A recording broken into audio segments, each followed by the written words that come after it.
Hello guys, welcome to my YouTube channel.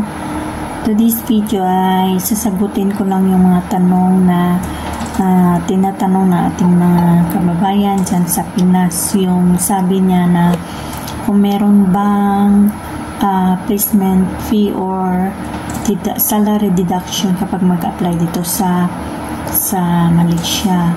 So kapag dito ka sa Malaysia, wala pong salary deduction. Katulad ng Singapore na meron po silang salary deduction na 3 months. So dito wala. Sa pag-apply ng Malaysia ay libre po lahat. Yung agency po natin dyan sa Pinas ang magpa-process lahat ng ating mga requirements tulad ng medical, TESDA, OWA, PIDOS.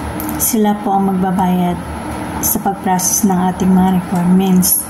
So wala pong bayad kapag mag-apply dito sa Malaysia or wala pong deduction. So bakit nga ba walang deduction? Bakit nga ba libre? Kasi guys, kapag kinuha na tayo ng ating employer,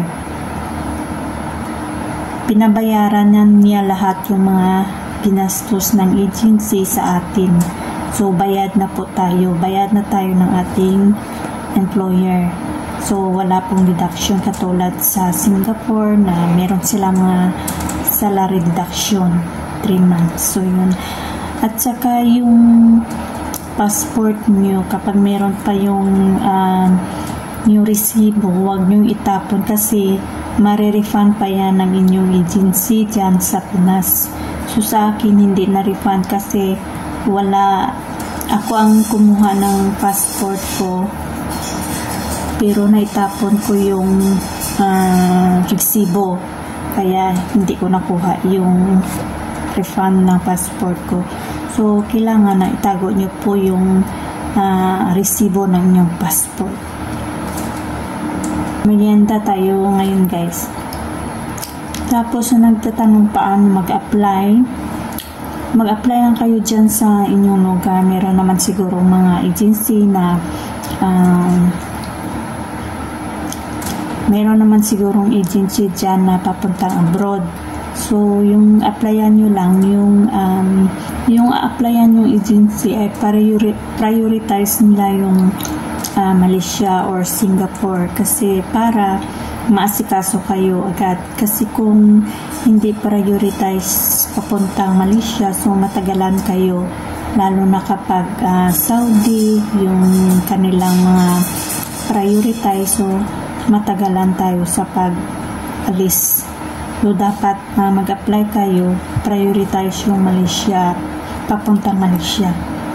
Marami naman mga agency dyan. So yung nagtatanong sa akin kung ano ba ang aking agency, yung agency ko dyan sa Pinas 2018 kasi ako nag-apply ng Malaysia. So yung agency ko dati ay Lakas Tao. So iwan ko lang kung nandyan pa yung agency dyan sa Pinas. So yung agent ko, sabi niya na yung agency naman nila na iba na 2,000 miles yata, sabi ng agent ko dyan sa Pinas. So tapos dito sa Malaysia, yung agency ko dito ay Sky Employment Agency. So okay naman sila kasi sumusunod naman sa patakaran. Tapos nagtatanong kung malalaki ba ang mga bahay dito. Meron na po akong video na ginawa dyan sa aking channel. I-check nyo na, meron na po akong ginawang vlog dyan. Tapos sa mga nagtatanong kung naka-uniform ba kami dito, hindi kami naka-uniform. Halos mga kasambahay dito hindi naka-uniform. Kasi open country kasi itong Malaysia. Okay naman, safety naman itong Malaysia kasi meron kang DO, pwede ka makalabas. So safety naman kapag lumalabas ka, basta dalhin mo lang yung iyong visa or passport. Pero actually si amo ang nagtatago ng passport. So yung visa lang ang kailangan na dalhin palagi. So, yun lang guys ang isasagot ko sa mga katanungan nyo. Kung meron pa kayong mga tanong, mag-comment lang kayo sa baba para magawan ko ng video. So, thank you for watching my YouTube channel and please don't forget to subscribe. Thank you and God bless.